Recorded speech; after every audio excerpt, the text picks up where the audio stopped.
Hello friends, हम लोग आज जेई मेंस 2025 का जो है क्वेश्चन हम लोग डिस्कस करने जा रहे हैं। जो फर्स्ट स्ट्रीम में ये एग्ज़ाम हुआ था उसका डिस्कशन हम लोग स्टार्ट करने जा रहे हैं। हम ऑर्गेनिक केमिस्ट्री के क्वेश्चंस को डिस्कस कर रहे हैं, वो भी जीओसी वाला पार्ट जो क्वेश्चन आए हुए हैं उनका डिस्कशन करने जा रहे हैं। तो ठीक है, स्टार्ट करते हैं। नाउ फर्स्ट क्वेश्चन है कि incorrect statement regarding geometrical isomerism are. तो इसमें तो पहले तो हम लोग कंसेप्ट समझ लें कि अगर यहाँ पे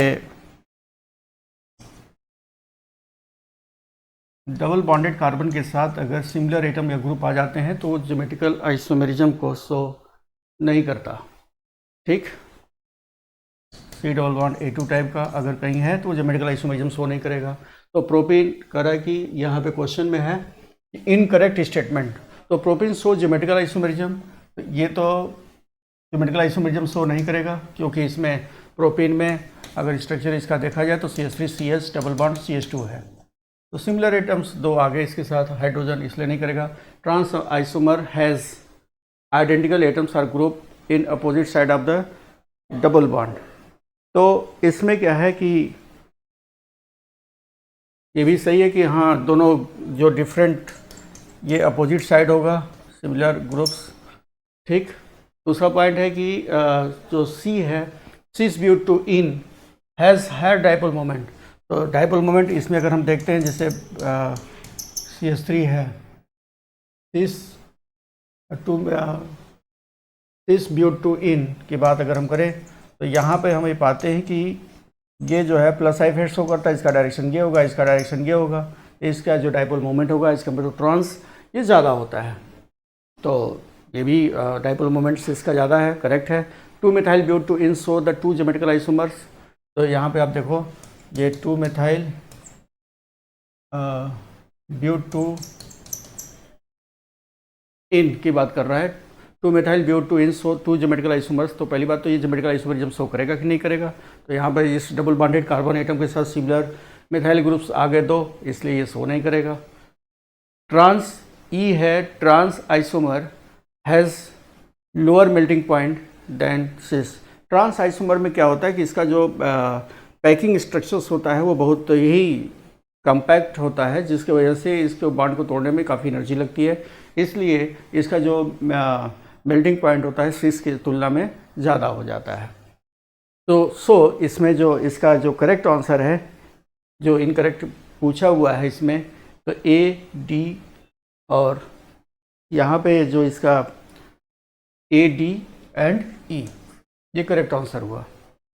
दूसरा क्वेश्चन पे आते हैं। कह रहा है कि how many different stereoisomers are possible in given molecules. तो यहाँ पे हम लोग देखते हैं कि यहाँ पे 2 स्टीरियो सेंटर है, एक यहाँ पे है और एक यहाँ पे है।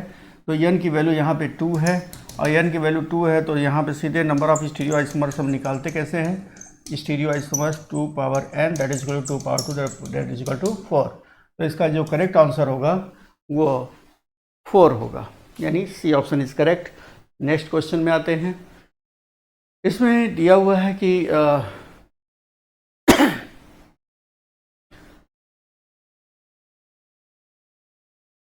IUPAC name of the compounds. तो इसमें इसका स्ट्रक्चर्स आई थिंक मिसिंग कर दिया, इसका स्ट्रक्चर्स है छोड़ दिया है उन्होंने। यहाँ पर ये है CH3 double CCO H CH2 CHCO OCS3 और यहाँ पे CH3 है। एक्चुअल में इसका IUPAC नेम की बात कर रहा था। तो यहाँ पर दो डिफरेंट फंक्शनल ग्रुप हैं और उसमें प्राइमरी कार्बन एटम प्रेजेंट है। तो ऐसे कंडीशन में जो मोस्ट प्रेफरेंशियल ग्रुप होता है उसके कार्बन को नंबर अलॉट करते हैं और लेस प्रेफरेंशियल ग्रुप के कार्बन को नंबर अलॉट नहीं करते। तो आपने तो जैसे यहाँ पर ये नंबरिंग कर दिया। अब 2 पे मिथाइल ग्रुप है और 2 पे ये मेथॉक्सी कार्बोनिल है।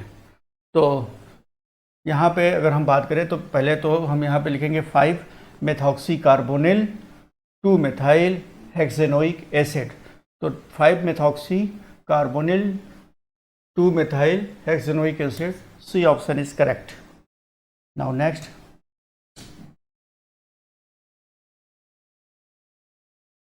यह है कि in Carius method for the estimation of halogen 180 milligram of the organic compound produce 143.5 milligram of AgCl।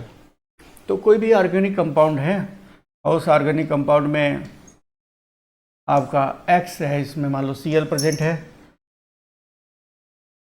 और ये कन्वर्ट हो रहा है AgCl में, ठीक। तो जितना Cl यहाँ होगा उतना Cl यहाँ पे आया होगा। तो इसमें इन्होंने कहा कि इसमें 143.5 मिलीग्राम हमको AgCl मिल रहा है। तो अब इसका मोल कंसीडर कर लें कि इसका मोल कितना होगा।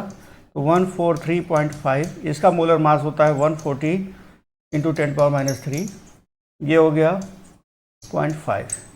ये इनका मोल हो गया। कितना मोल मिला, इतने मोल में Cl कितना होगा, तो जितना AgCl का मोल होगा वही Cl का मोल होगा, क्योंकि एक मोल एक बराबर एक मोल Ag प्लस या एक मोल Cl प्लस, ये दोनों का मोल इक्वल होगा। अब अगर हम बात करें कि इसके मोलर मास से इससे मल्टीप्लाई कर दें क्लोरीन के, तो क्लोरीन के 35.5 से अगर हम मल्टीप्लाई कर दें तो इसका वेट पता चल जाएगा। ये हो गया क्लोरीन का मास। और टोटल ऑर्गेनिक कंपाउंड जितना मास यहाँ क्लोरीन का आया हुआ है उतना क्लोरीन इस ऑर्गेनिक कंपाउंड में प्रेजेंट होगा।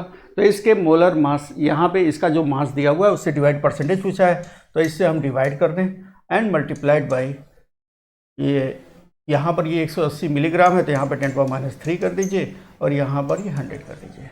यहाँ से आपका परसेंटेज ये पता चल जाएगा कि इसमें क्लोरीन का जो परसेंटेज है कि कितना परसेंट इसमें क्लोरीन प्रेजेंट है, ये हम यहाँ से निकाल लेंगे।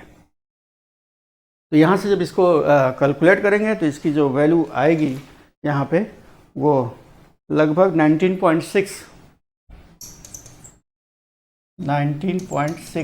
या लगभग इसको हम 20 के अराउंड कंसीडर करेंगे, तो लगभग 20% इसमें हम ये कह सकते हैं कि क्लोरीन प्रेजेंट है।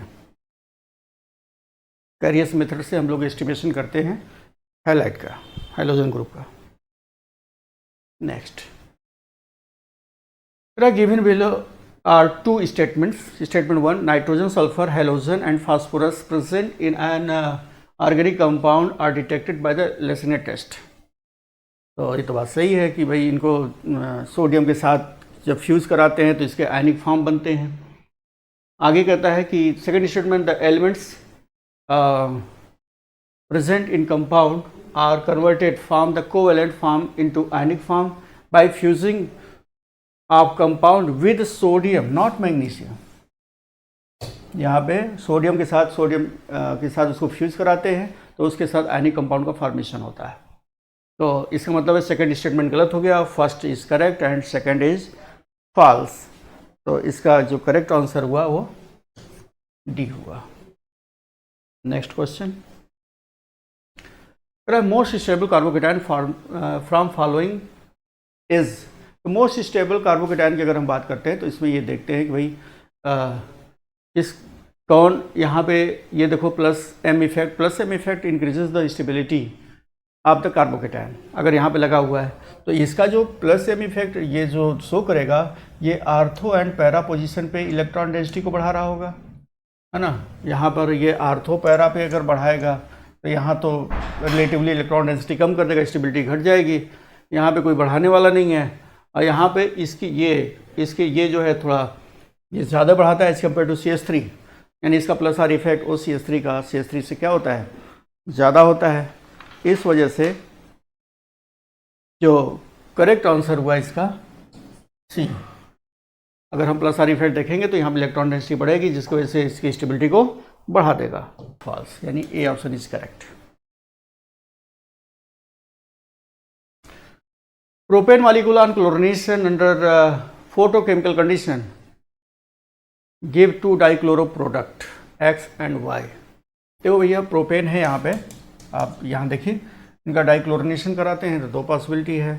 डाइक्लोरिनेशन कराएं तो एक तो ये Cl लग गया, यहाँ Cl लग गया, या हम यहाँ पे दोनों Cl लगा दें, या दोनों टर्मिनल या यहाँ भी लगा सकते हैं, ये भी हो सकता है डाइक्लोरिनेशन, है ना। लेकिन शर्त क्या कह रहा है कि जो X एंड Y यहाँ पे आपको ये मिल रहा है, among X and Y X is optically active, तो न तो ये ऑप्टिकली एक्टिव है न ये ऑप्टिकली एक्टिव है, यहाँ पे एसिमेट्रिक कार्बन एटम यहाँ पे एक H है, यह एसिमेट्रिक कार्बन एटम है, ये ऑप्टिकली एक्टिव फॉर्म है। ठीक है, अब आगे ये कह रहा है कि हाउ मेनी ट्राइक्लोरो प्रोडक्ट, जो product will be obtained from X, इससे हम कितने जो है ट्राइक्लोरो प्रोडक्ट हम बना सकते हैं। तो इसका जो ट्राइक्लोरो प्रोडक्ट हम बनाएं तो इसमें क्या है कि आप इस यहाँ पर एक Cl लगा सकते हो। एक Cl ट्राइक्लोरो प्रोडक्ट का मतलब है कि हमने एक इस X में Cl हम जोड़ते जाएं तो कितने पॉसिबिलिटी होगा when the further treated with chlorine under the photochemical condition. तो हम फिर से इसका रिएक्शन कराएं तो हम ये पाते हैं कि इनका जो टोटल पॉसिबल स्ट्रक्चर्स होगा वो कितना होगा, है ना। तो हम यहाँ पे यहाँ पे एक लगा सकते हैं क्लोरीन, तो भी ट्राइक्लोरो हो जाएगा। 3 Cl, एक H यहाँ से हट के लग सकता है, एक H यहाँ से हट के लग सकता है, तो टोटल जो पॉसिबिलिटी है वो कितना होगा इसमें 3। तो आंसर क्या हुआ 3। नेक्स्ट क्वेश्चन की तरफ बढ़ते हैं आगे। Correct stability order of the following species, इनमें correct stability order of the following species molecules, अगर इसमें हम बात करें तो अब ये देखो, इसमें हम ये देखते हैं कि एरोमेटिसिटी की बात कर रहे हैं कि एरोमेटिसिटी यहाँ पे क्या होगा, है ना। जिस कोई कंपाउंड अगर एरोमेटिसिटी शो कर रहा है तो उसकी स्टेबिलिटी क्या होगी, ज़्यादा होगी। तो ऐसे कंडीशन में हम यहाँ पाते हैं कि ये जो क्वासी एरोमेटिसिटी होता है कि अगर चार्ज खुद ही कॉन्जुगेशन में एरोमेटिक में पार्टिसिपेट करे, है ना, कॉन्जुगेशन में इन्वॉल्व हो जाए, यहाँ पे एरोमेटिसिटी में पार्टिसिपेट करे, तब ऐसे एरोमेटिसिटी को क्वासी एरोमेटिसिटी कहते हैं और उसकी स्टेबिलिटी एक्स्ट्रा ऑर्डिनरी थोड़ी बढ़ जाती है।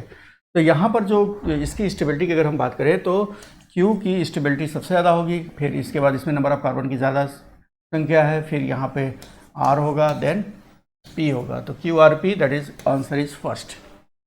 ये दोनों एंटी एरोमेटिक, यहाँ पर ये भी एंटी एरोमेटिक है, एंटी एरोमेटिक ये भी है, लेकिन यहाँ पे रिंग में रिंग थोड़ा बड़ा है इसलिए इसकी stability as compared to this ज़्यादा होगा।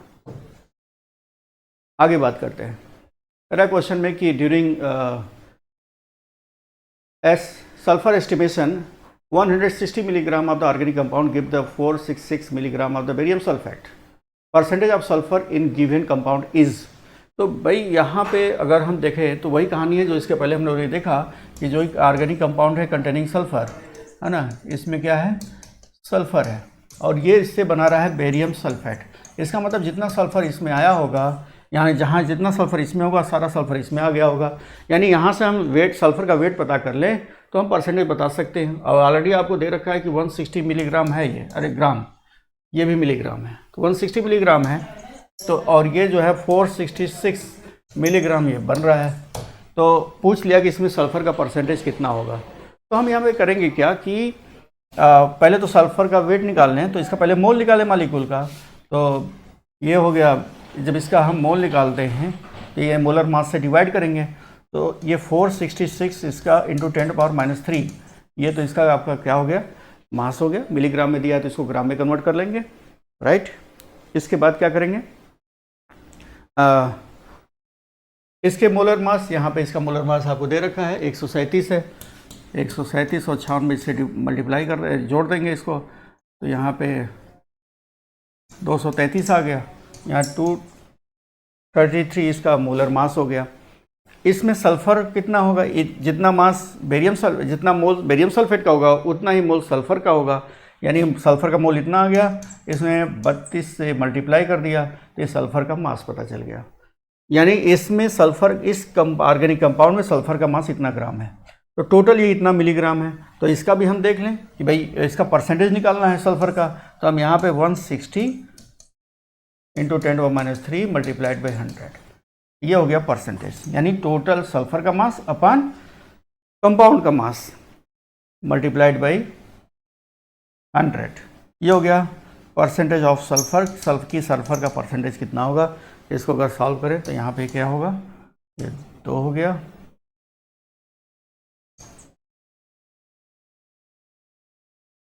ये तो ये कैंसिल हो जाएगा। यहाँ से अगर आप निकालोगे तो इनकी वैल्यू आ जाएगी 40%। यहाँ से ये 40%, इसका मतलब इस ऑर्गेनिक कंपाउंड में 40% क्या है, सल्फर प्रेजेंट है। नेक्स्ट क्वेश्चन की तरफ बढ़े। नेक्स्ट क्वेश्चन में कह रहा है कि give the below the two statements, first and second statement. इसमें लिखा है Dumas method used for the estimation of the nitrogen and organic compound. ठीक है, नाइट्रोजन के एस्टिमेशन में बिल्कुल सही करेक्ट स्टेटमेंट है। Dumas method involve the formation of ammonium sulphate. ये जेल्डाल मेथड में अमोनियम सल्फेट का फॉर्मेशन होता है, वहाँ अमोनिया बनता है और अमोनिया के साथ H2SO4 का रिएक्शन होता है और अमोनियम सल्फेट का फॉर्मेशन होता है। वो तो जेल्डाल मेथड में है ना, तो वो तो हम इसका यूज करेंगे नहीं।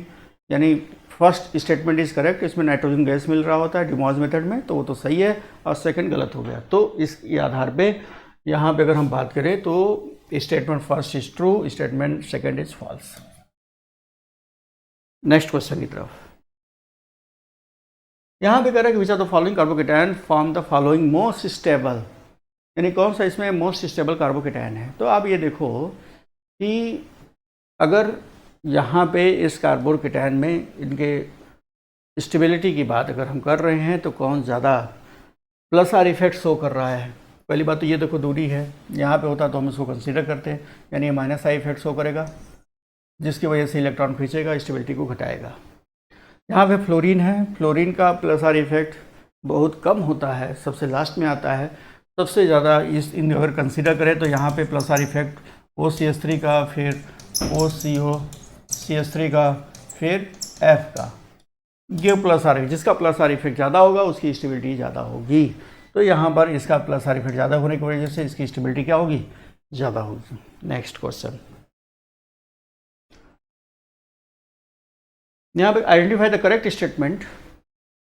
OCH3 NHCOCH3 are activating group. बिल्कुल करेक्ट है कि दोनों के दोनों एक्टिवेटिंग ग्रुप हैं, आर्थो पैरा डायरेक्टिंग ग्रुप हैं। ठीक, आगे बात करते हैं। कहता है CN and OH are meta directing.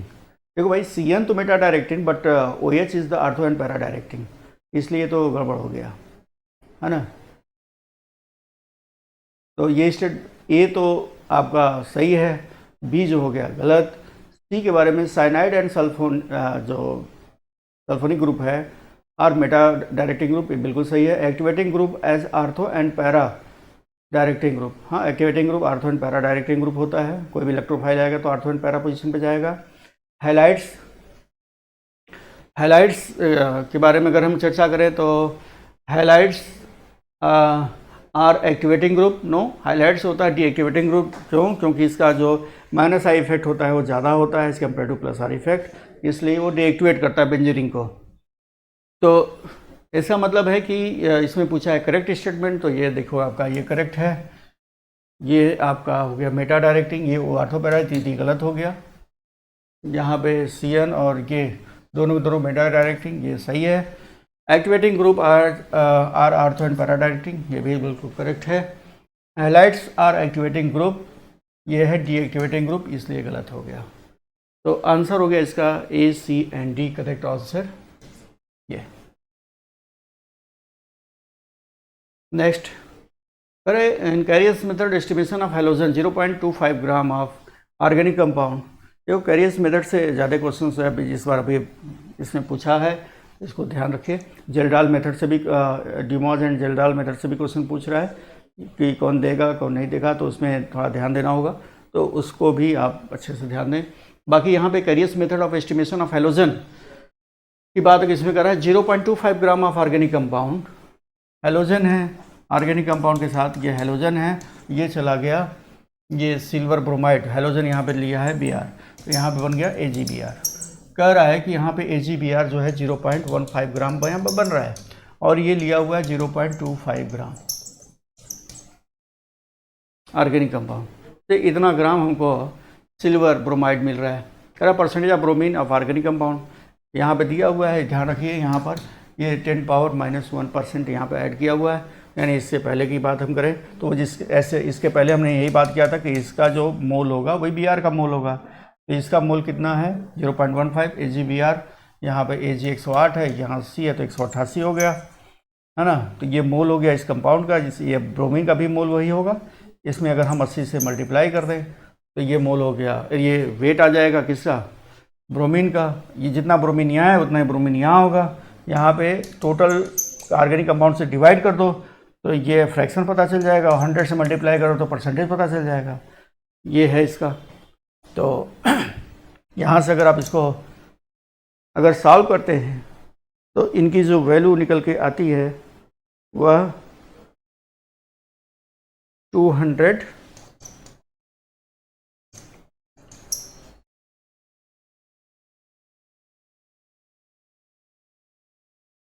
25.53 के आसपास आएगा।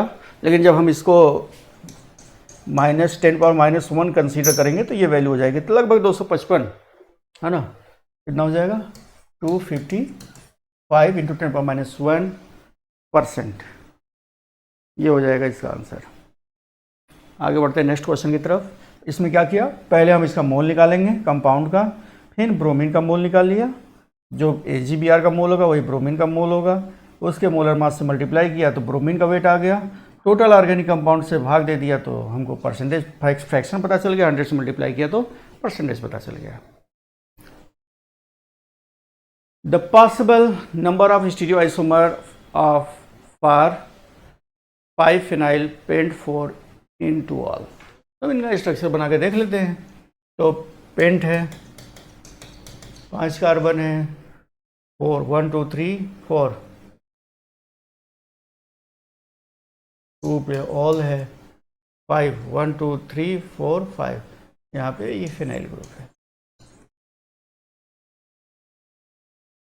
5-phenyl पेंट 2 इन। तो अब देखो भाई ये भी स्टीरियो सेंटर हो गया क्योंकि यहाँ पे डिफरेंट एटम या ग्रुप आ गया। तो एक स्टीरियो सेंटर ये है, एक स्टीरियो सेंटर ये है क्योंकि यहाँ पे H है, 4 अलग अलग ग्रुप जुड़े हुए हैं तो 2 स्टीरियो सेंटर हो गया। 2 power 2 that is equal to 4। इसका आंसर 4 हो जाएगा।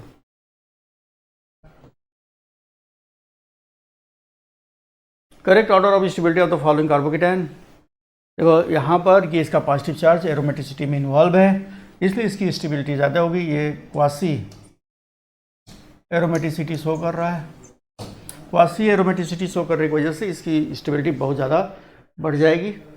इसके बाद तो यहाँ पे 3 फिनाइल ग्रुप है, यहाँ पे 2 फिनाइल ग्रुप है, यहाँ पे नहीं है, यहाँ पे तो सेकेंडरी कार्बोकेटायन है। तो ये तो C का सबसे ज़्यादा होगा, C के बाद A होगा, A के बाद B होगा, B के बाद D होगा।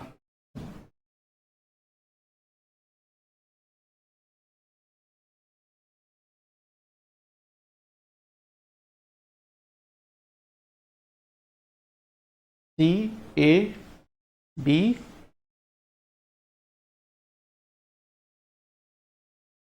D, यहाँ पे ये एरर है, ये D है।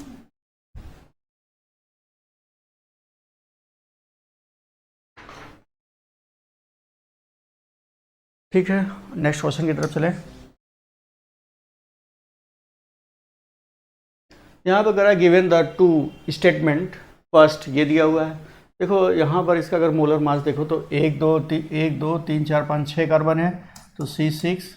यहाँ पे 2 2 4 2 6, यहाँ भी वही है ना। हाइड्रोजन की बात करो 3 4 2 6 2 8 2 10 2 12, है ना। यहाँ भी C6H12 है, इसका भी अगर देखोगे तो C6H मॉलिक्यूलर फार्मूला सेम है, यानी एक दूसरे का आइसोमर है। अब यहाँ पर ये रिंग में है और ये ओपन फॉर्म में है, तो इसको रिंग चेन आइसोमर कहेंगे। इसका मतलब चेन आइसोमर यानी रिंग चेन आइसोमर है, यानी कहा इसका मतलब statement first are isomer compounds, correct सही है। दूसरे क्वेश्चन में यहाँ पे देखो ये प्राइमरी एमीन है, 1 2 3 4 5 कार्बन है, यहाँ पे 1 2 3 4 5 कार्बन है, ये प्राइमरी एमीन है और ये सेकेंडरी एमीन है। तो ये भी फंक्शनल आइसोमर हैं एक दूसरे के, यानी ये भी करेक्ट स्टेटमेंट है, यानी first and second both are correct, यानी बी ऑप्शन इज करेक्ट। अगले क्वेश्चन की तरफ बढ़ते हैं। यहाँ purification method based on following physical transformation. देखो अगर सॉलिड है ना, सॉलिड अगर गैस में जाता है या गैस अगर सॉलिड में जाता है, यह फिनोमेना क्या कहलाता है, सब्लिमेशन प्रोसेस कहलाता है। तो इसका करेक्ट आंसर सी है। Next question, total number of nucleophiles की अगर हम बात करें तो इसमें स्ट्रक्चर थोड़ा एरर हो गया है, तो उसको हम लोग करेक्ट कर लेंगे। ये अमोनिया है, देखो न्यूक्लियोफाइल के तौर पे इसके पास यहाँ पे ये न्यूक्लियोफाइल के तौर पे काम करेगा। ये है फिनाइल, यहाँ पे ये थायोल है, ये भी आपका जो है न्यूक्लियोफाइल की तरह काम करेगा। ये थायो ईथर है, ये भी आपका न्यूक्लियोफाइल की तरह काम करेगा। इसके पास पाई इलेक्ट्रॉन है, पाई इलेक्ट्रॉन दूसरे को दे करके न्यूक्लियोफाइल की तरह काम करता है। OH माइनस, ये भी न्यूक्लियोफाइल की तरह काम करता है। ये आपका इलेक्ट्रोफाइल की तरह काम करता है ना। ये क्या है, इलेक्ट्रोफाइल की तरह काम करेगा। यहाँ पर ये इसका जो स्ट्रक्चर, ये जो है न्यूक्लियोफाइल की तरह काम नहीं कर रहा होता है, इलेक्ट्रोफाइल की तरह, क्योंकि न्यूक्लियोफाइल इसके पास जैसे न्यूक्लियोफिलिक एडिशन रिएक्शन देता है, या कार्बन के पास प्लस चार्ज डेवलप होता है, तो ये इलेक्ट्रोफाइल की तरह बिहेवियर शो कर रहा है, नॉट न्यूक्लियोफाइल। और ये जो ग्रुप है वो बेसिकली ऐसे है, CH3 है ना, यहाँ पे CNCH3 लाइक दैट। तो यहाँ पर ये sp2 हाइब्रिडेशन है नाइट्रोजन के ऊपर, और ये लोन पेयर पार्टिसिपेट नहीं कर पा रहा होता है। एक तो स्टेरिक, यहाँ पर भी ग्रुप लगा हुआ है, तो स्टेरिक हिंड्रेंस है, और दूसरा है कि यहाँ पर sp2 हाइब्रिडेशन की वजह से इलेक्ट्रोनिगेटिविटी का नाइट्रोजन की और बढ़ जाती है, ये दे नहीं पाता। तो इसका जो करेक्ट आंसर है 1 2 3 4 5, यानी डी ऑप्शन इज करेक्ट। अगले क्वेश्चन की तरफ बढ़ते हैं। The steam volatile compounds among the following. देखो, स्टीम वोलेटाइल वही होता है जो इंट्रामॉलिक्यूलर हाइड्रोजन बॉन्ड बना रहा होता है। तो इंट्रामॉलिक्यूलर जो आर्थो पोजीशन पे होगा, इंट्रामॉलिक्यूलर हाइड्रोजन बॉन्ड, देखो यहाँ पे इसमें भी इंट्रामॉलिक्यूलर हाइड्रोजन बॉन्ड बन रहा है, और यहाँ भी इंट्रामॉलिक्यूलर हाइड्रोजन बॉन्ड बन रहा है। ये इंटरमॉलिक्यूलर हाइड्रोजन बॉन्ड बना रहा होता है, तो ये तो नहीं होगा। स्टीम वोलेटाइल ये होता है जो आसानी से इवेपोरेट हो, जिसकी बॉइलिंग पॉइंट कम हो। तो जो इंट्रामॉलिक्यूलर हाइड्रोजन बॉन्ड बनाएगा उसकी बॉइलिंग पॉइंट कम होती है। तो इसका आंसर हुआ ए और बी। ए तो ए एंड बी ओनली, यानी इसका करेक्ट आंसर है डी। ये क्वेश्चन है, इसमें दिया हुआ है कि match the list first and second. इसमें आपको इनका IPSC नेम दिया हुआ है। तो यहाँ पे अगर आप देखो IPSC नेम के लिए, तो इसको ओपन कर देंगे, तो 1 1 2 3 4 5 6 7, तो आगे तक जाएंगे, खोल देंगे इसको, तो यहाँ पर ये हो जाएगा 3 इथाइल 5 मिथाइल, है ना। तो 3 इथाइल 5 मिथाइल हेप्टेन, तो इसका तो ये हो गया 3 इथाइल 5 मिथाइल हेप्टेन। दूसरा है कि यहाँ पे ये 2 बार आ गया है ना, गलती से। चलो बी ऑप्शन में आते हैं। इसको अगर आप ओपन करते हो तो यहाँ पर C ये हो गया, 2 मिथाइल यहाँ हो गया, 3 कार्बन यहाँ हो गया। ये आप देखोगे 1 2 3 4 डाई मिथाइल हेप्टेन, तो 4 1 2 3 4 5 6 7 4 डाई मिथाइल हेप्टेन, ये हो गया, यानी इसका इसके साथ मैच कर गया। ठीक है, ये आपका अगर इसको देखो तो 1 2 3 4 5, तो इसमें अगर हम देखेंगे, लीजिए इसको अगर हम देखेंगे तो 2 मिथाइल पेंटा 1 3 डाइन, 2 मिथाइल पेंटा 1 3 डाइन, तो 2 मिथाइल पेंटा 1 3 डाइन का ये है, और साथ में इसका अगर हम देखें तो 1 2 3 4 5, तो ये हो गया 4 मिथाइल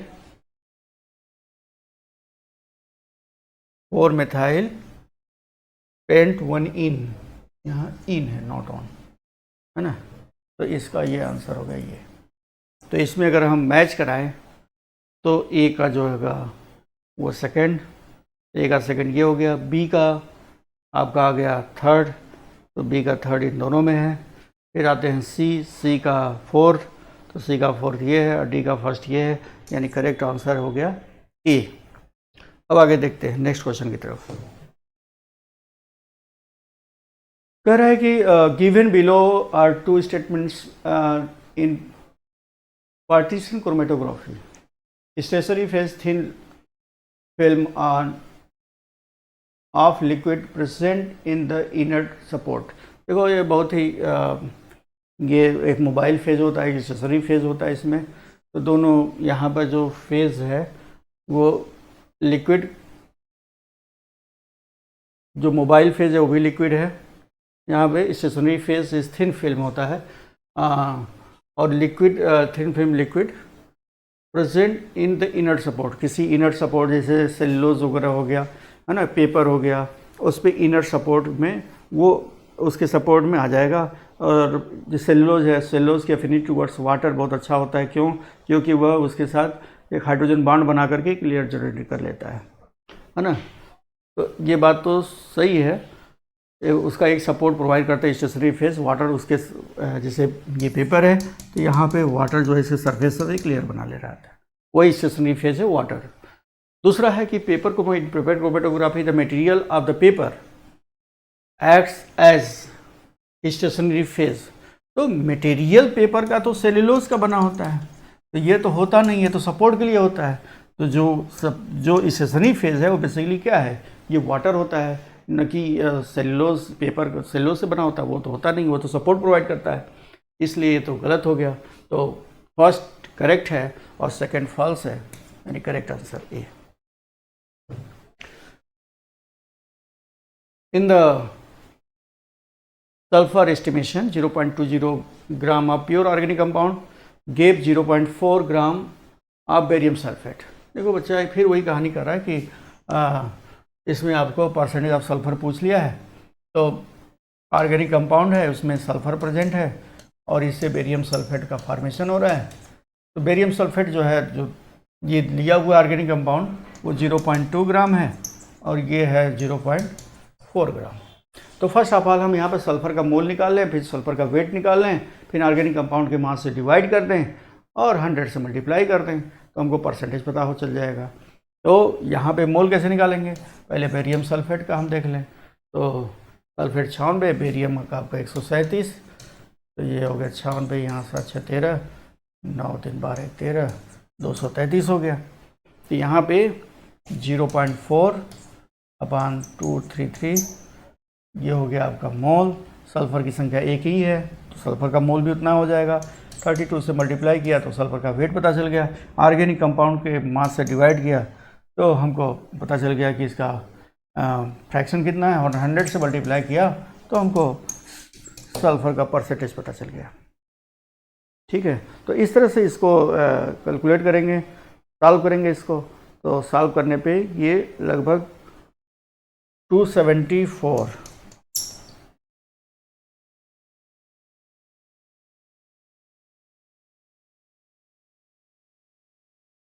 27.46 ये वैल्यू लगभग ये आ रहा होता है। 27.46 ये वैल्यू जो आया, चूँकि यहाँ पे 10⁻⁻1 दिया हुआ है, तो जब हम 10⁻⁻1 की तरफ चलेंगे तो ये इतना हो गया। तो इसको लगभग हम निकालेंगे 275 इंटू 10⁻⁻1, ये इसका परसेंटेज निकल कर चला आएगा। Next,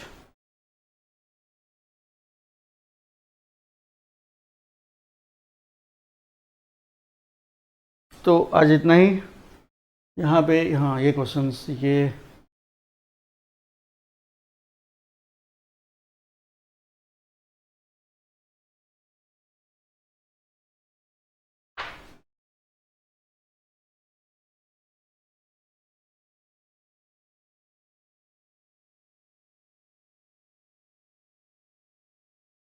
question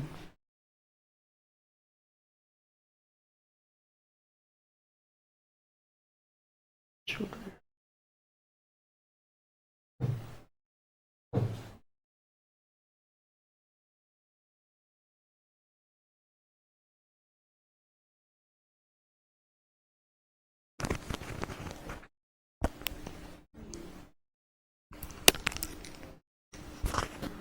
okay, thank you.